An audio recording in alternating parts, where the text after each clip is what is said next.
Secrets. In a family that has lived its life in front of the cameras for over 2 decades, you'd think there would be no secrets left. You'd think every argument, every business deal, every joy, and every heartbreak had been laid bare for the world to see. But the cameras only show you what they want you to see. The real stories, the real drama, often happens when the crew goes home. It happens in the quiet moments, it happens in the shadows, and sometimes it happens right in the backyard, hidden in plain sight. For weeks, the LPBW community has been buzzing with rumors, whispers of a new project at Amy and Chris's home. On the show, it was briefly mentioned. A small project, a hobby space, a place for Chris to relax. That's the official story. But as we've learned time and time again with the Roloff family, the official story is rarely the whole story. And now we have proof. This is the footage they don't want you to see. Leaked to us from an anonymous YouTube channel, a channel that appeared overnight and posted only this one video before disappearing. They called it hacked drone footage.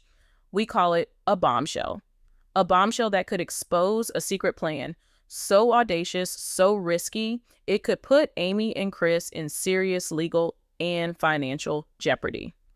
What you are about to see is a deep dive into what is really happening on the property. This isn't just a recap. This is an investigation. We've spoken to unconfirmed sources, analyzed local county records, and pieced together a timeline that points to a shocking conclusion. Forget what you've seen on TV. This is the real story.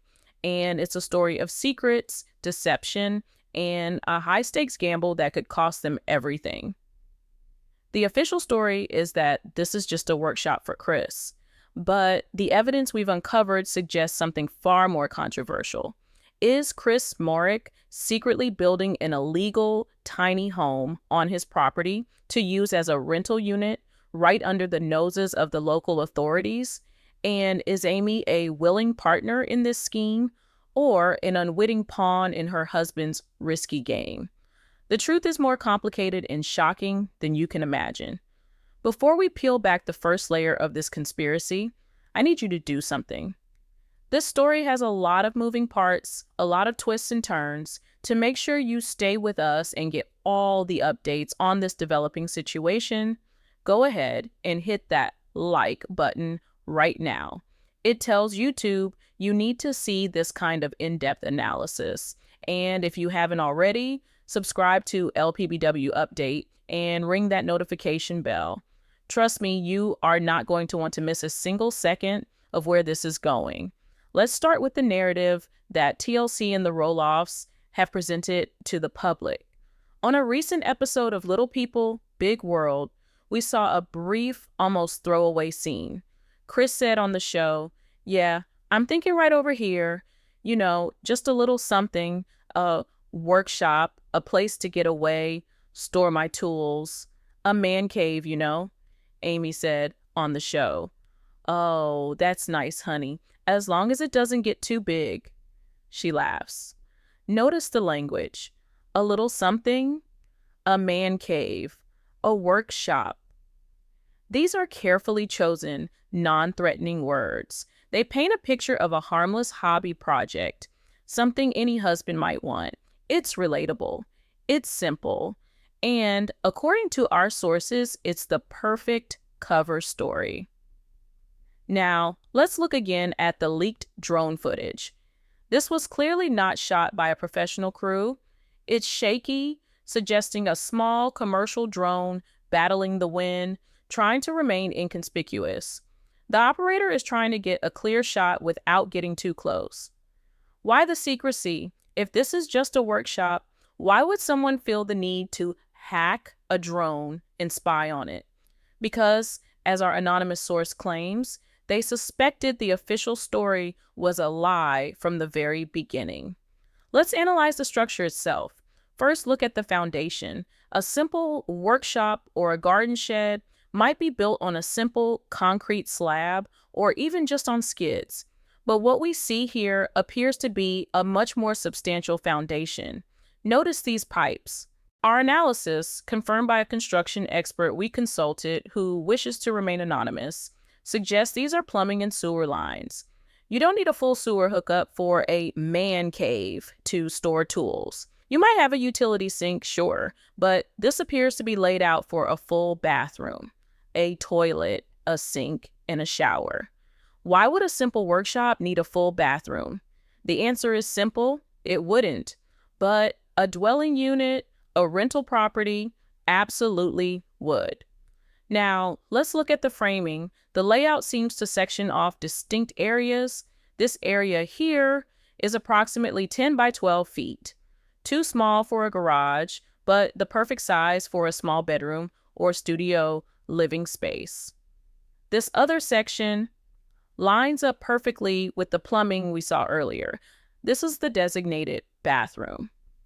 And this remaining open area is perfectly proportioned for a small kitchen and living area. This isn't the blueprint for a workshop. This is the blueprint for a tiny home, or what the law calls an accessory dwelling unit, or ADU. And that right there is where the trouble starts. Amy and Chris live in Washington County, Oregon. And like most counties, it has very specific, very strict zoning laws and building codes. We did the research, we dug through the county's public records, and what we found, or rather what we didn't find, is the most damning evidence of all. We searched the public permit database for any new construction permits filed for their address in the last year. The results, absolutely nothing. No permit for an ADU, no permit for a new residential structure, not even a permit for a large workshop. Now, you might be thinking maybe they got a permit for a shed, which sometimes doesn't require the same level of approval, but a structure of this size with a permanent foundation with electrical and plumbing hookups, that requires a full set of permits. There's no way around it. To build something like this without a permit is a serious violation, and the penalties are severe.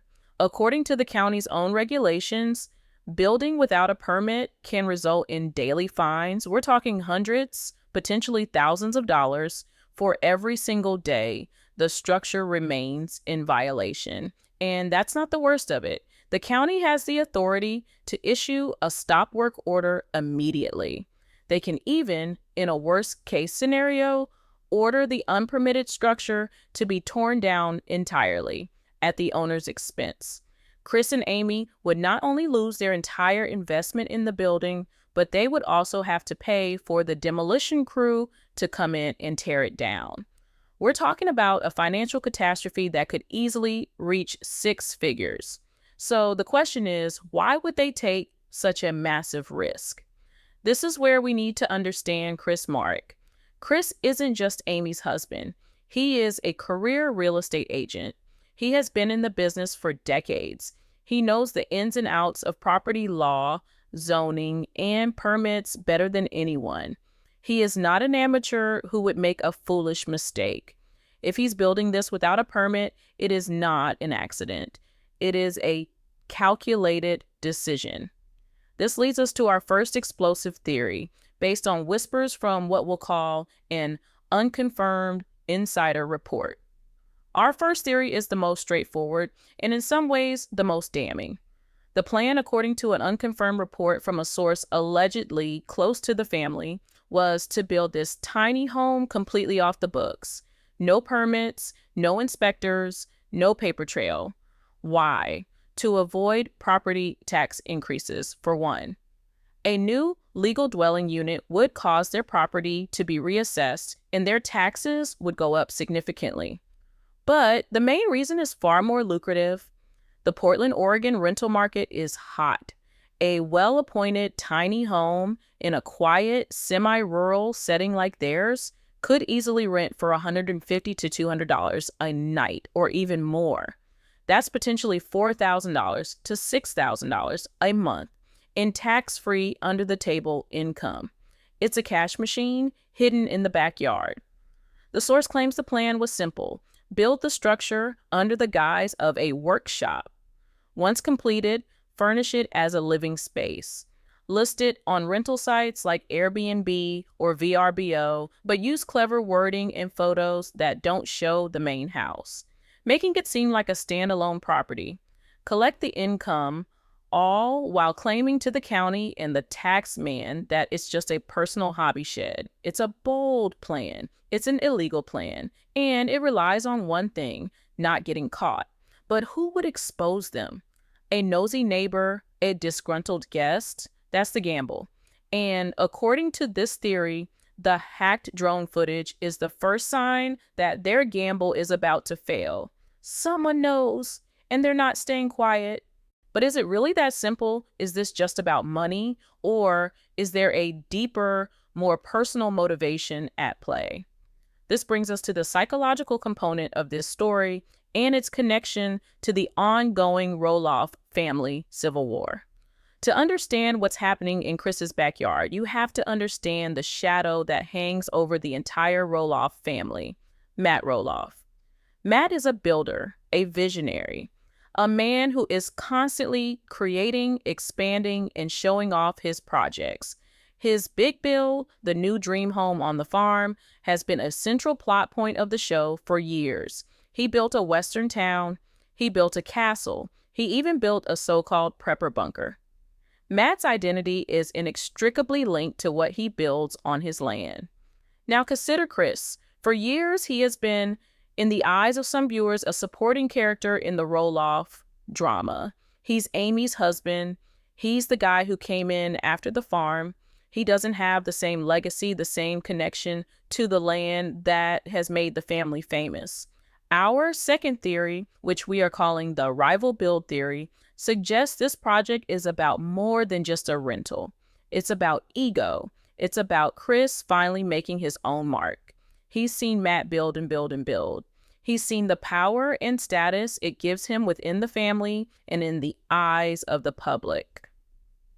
A source who claims to have worked on a project for the Roloffs in the past puts it this way: Chris is tired of being in Matt's shadow. Matt has his kingdom. Chris wanted his own little fiefdom. This structure then is Chris's version of a big build. It's his way of proving that he too is a man who can create, a man who can provide, a man who can build something from the ground up, just like Matt. And if he does it secretly, illegally, it makes it even more his own. It's a rebellion. It's a project that Matt has no say in, no control over. It's Chris's secret kingdom, rising just a few miles away from Matt's. This would also explain Amy's potential complicity. Amy has spent years feeling sidelined by Matt's projects and his control over the farm. Supporting Chris in his own big build, even a risky one, could be her way of finally breaking free from that dynamic. It's their project, not Matt's project. But this psychological motivation doesn't exclude the financial one. The two theories can coexist. Perhaps it's a project born of ego, but financed by a secret, illegal rental scheme. This is where the plot thickens, because we've received another, even more shocking, unconfirmed report. A report that suggests the structure's purpose is far darker and more paranoid than just a simple Airbnb. Let's introduce another twist. What if the plan is more sophisticated than just building illegally from the start? This brings us to our she-shed deception theory. This theory comes from an anonymous email we received from someone claiming to be a neighbor. We cannot verify their identity, but their information is chillingly specific. The theory goes like this: Chris and Amy know they can't get a permit for an ADU or rental unit easily. The process is expensive, time-consuming, and might be rejected. So they engage in a clever bait and switch. Step 1, the permit. They go to the county, but not for an ADU. They file for a permit for a large, high-end storage shed or even a hobby art studio for Amy. The plans they submit would show no bathroom, no kitchen, just a large, open room. This kind of permit is much easier to get approved. Step 2, the inspection. They build the basic shell of the structure according to the approved plans. The inspector comes, signs off on the shed, and closes the permit. To the county, the job is done. The structure is legal. Step 3, the secret conversion. This is where the deception happens. After the inspector leaves, the real work begins. Off camera, off the books, Chris and his team secretly install the plumbing, the wiring for a kitchen, and build the interior walls to create the bedroom and bathroom. They convert the legal shed into an illegal dwelling. This is a much more insidious and calculated form of fraud.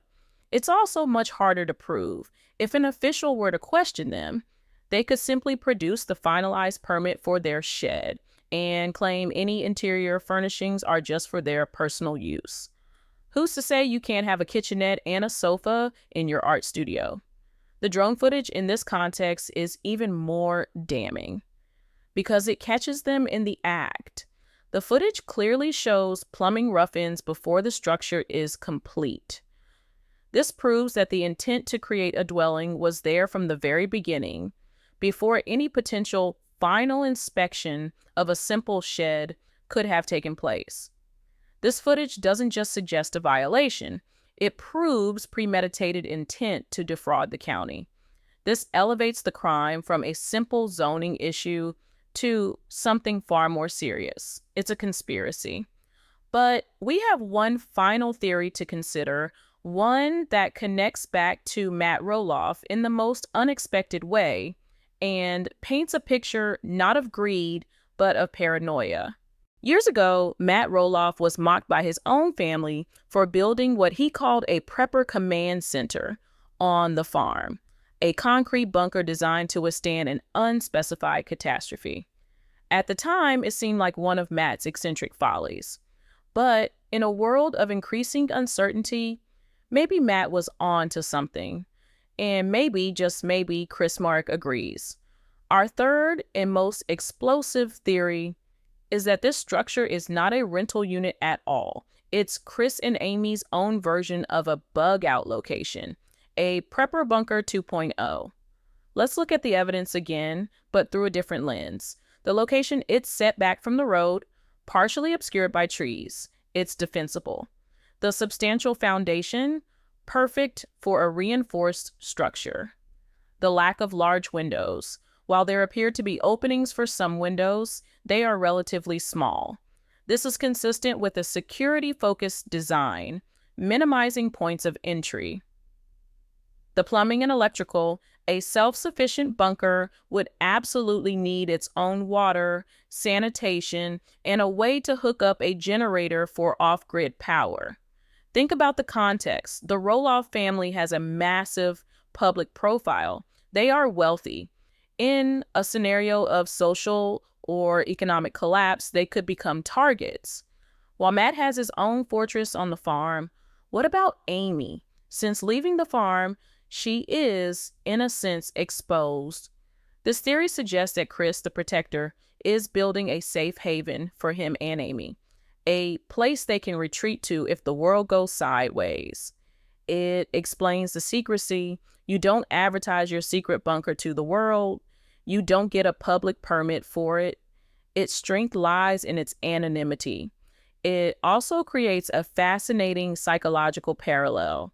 Matt built his bunker out of a sense of grandiosity and a desire to be the patriarch who saves everyone. Chris might be building his out of a more practical, focused desire to protect just one person, Amy. The illegal nature of the build is part of the plan.